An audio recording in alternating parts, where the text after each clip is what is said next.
Assalamualaikum warahmatullahi wabarakatuh. Bertemu lagi bersama Ustazah Anin di mata pelajaran Sejarah Indonesia kelas 11. Di sini Ustazah akan menerangkan materi yang pertama, yaitu antara kolonialisme dan imperialisme. Nah, kalian bisa sambil menyimak buku paketnya ya, sesuai dengan bab yang akan Ustazah ajarkan hari ini. Karena cuma 30 menit, jadi Ustazah tidak akan terlalu banyak membahas hari ini. Jadi insya Allah nanti akan Ustazah lanjutkan minggu depan. Tapi tolong sekali materi yang hari ini disimak baik-baik, no skip-skip. Oke? Langsung Ustazah akan memulai materinya. Tetapi sebelum memulai, Ustazah akan menjelaskan dulu sesuatu yang akan muncul ini. Nah, karena kalian kurikulum 2013, maka ini yang harus kalian kuasai. Ada 4 ya. Kurikulum 2013 adalah kurikulum yang berbasis karakter dan kompetensi, yang mewajibkan anak untuk aktif dalam pembelajaran. Jadi K13 itu sebenarnya guru sudah tidak boleh menjelaskan terlalu detail seperti yang Ustazah sering lakukan selama ini. Apalagi yang kemarin naik ke kelas 12 tuh ya, dan alumni-alumninya. Nah, ini ada 4 kompetensi yang harus dimiliki siswa dalam kurikulum 2013, yaitu 4C. Yang pertama, C-nya itu critical thinking and problem solving, atau berpikir kritis dan menyelesaikan masalah. Maksudnya apa? Ketika guru memberikan tugas kepada kalian, sesulit apapun itu atau semudah apapun itu, kalian harus mampu berpikir kritis ya, dan bisa menemukan solusi dari masalah tersebut. Masalah di sini maksudnya tugas ya, tugas yang diberikan oleh guru gitu. Lalu yang kedua, creativity atau kreativitas. Bagaimana kreativitas kalian dalam menyelesaikan masalah tadi? Apakah banyak ngeluh, apakah banyak protes? Nah, itu kan nanti nggak termasuk gitu ya.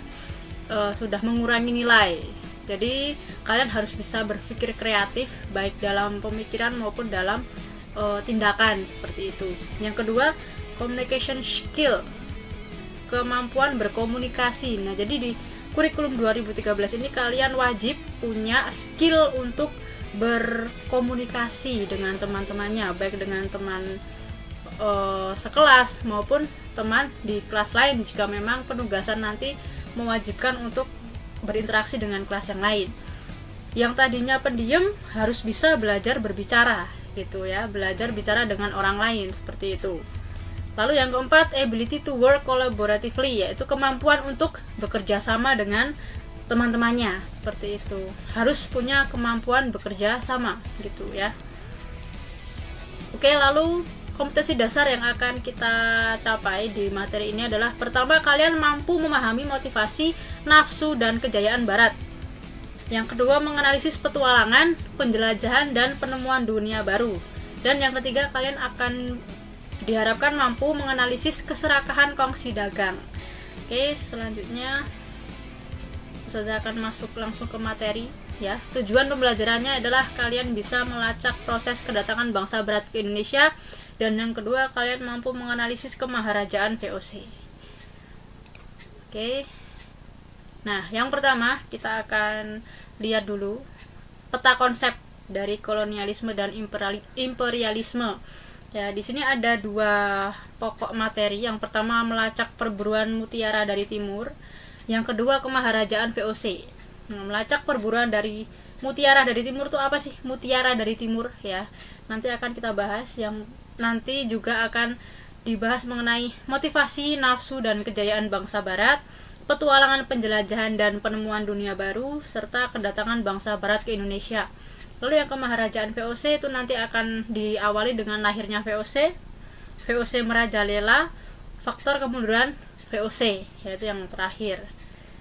Oke, bisa disimak baik-baik ini peta konsepnya.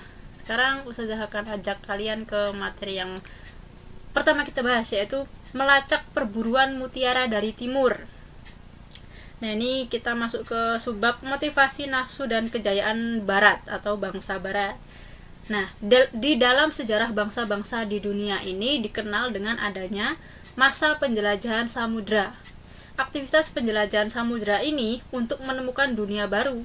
Aktivitas penemuan dunia baru tidak terlepas dari motivasi dan keinginannya untuk survive atau bertahan hidup, memenuhi kepuasan dan kejayaan dalam kehidupan di dunia.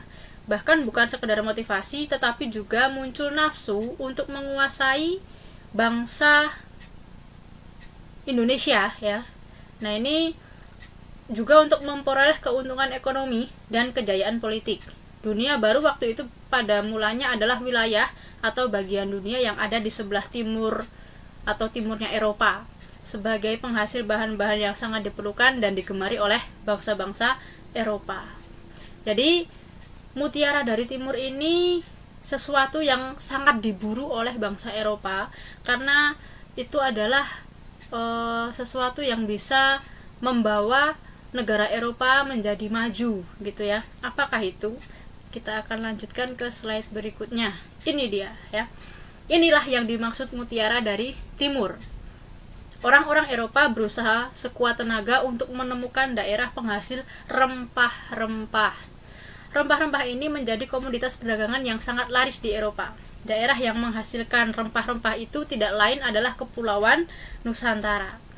Orang-orang Eropa menyebut daerah itu dengan nama Hindia ya.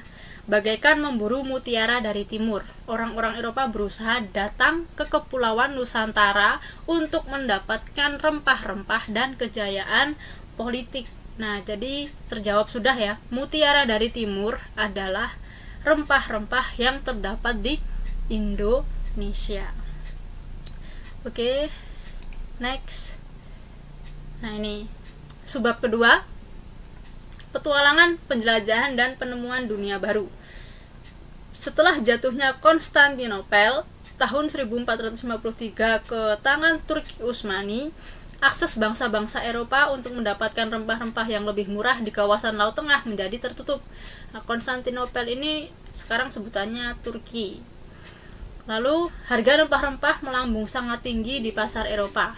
Oleh karena itu, mereka berusaha mencari dan menemukan daerah-daerah penghasil rempah-rempah ke timur. Mulailah periode petualangan, penjelajahan, dan penemuan dunia baru. Upaya tersebut mendapat dukungan dari Portugis, Spanyol, Belanda, dan Inggris. Nah, ini 4 negara Eropa yang berusaha untuk menaklukkan Nusantara pada waktu itu. Portugis, Spanyol, Belanda, dan Inggris ya. Lalu tujuannya tidak semata-mata mencari keuntungan melalui perdagangan rempah-rempah, tetapi ada tujuan yang lebih luas. Nah, tujuannya yaitu 3G ya, 3G.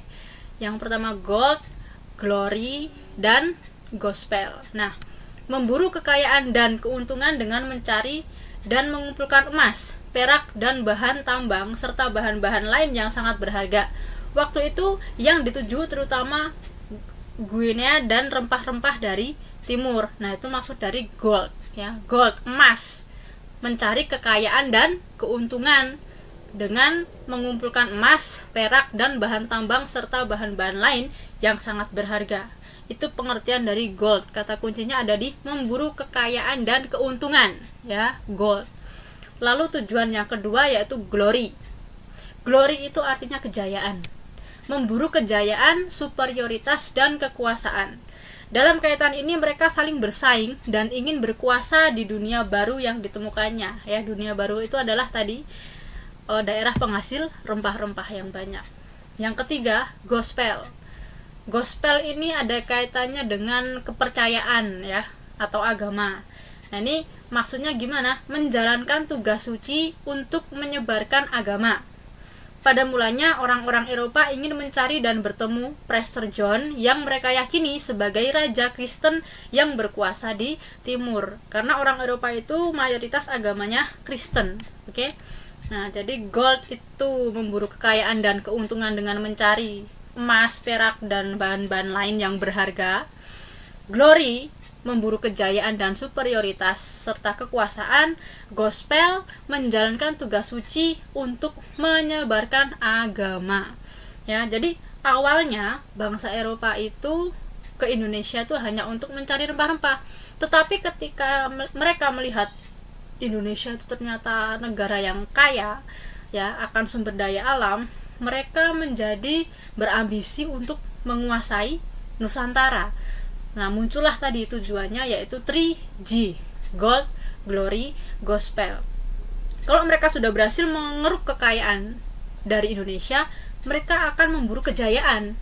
Ketika kejayaan dan kekuasaan mereka sudah dapatkan, mereka pun ingin mempengaruhi semua warga Indonesia untuk bisa memeluk agama yang mereka peluk, seperti itu ya. Jadi kan ketika agamanya sudah sama, keyakinannya sudah sama, negaranya sudah dikuasai, rempah-rempahnya sudah dikuasai, kan rakyat Indonesia nggak akan bisa berkutik lagi. Nah, itu tujuan dari bangsa Eropa yang awalnya cuma nyari rempah-rempah, kok akhirnya ingin berniat menguasai Indonesia. Nah, oke. Karena waktunya terbatas, Ustazah sudahi dulu materinya sampai di sini ya. Untuk ngetes kalian benar-benar memperhatikan dari awal sampai akhir atau tidak, Ustazah akan berikan pertanyaan.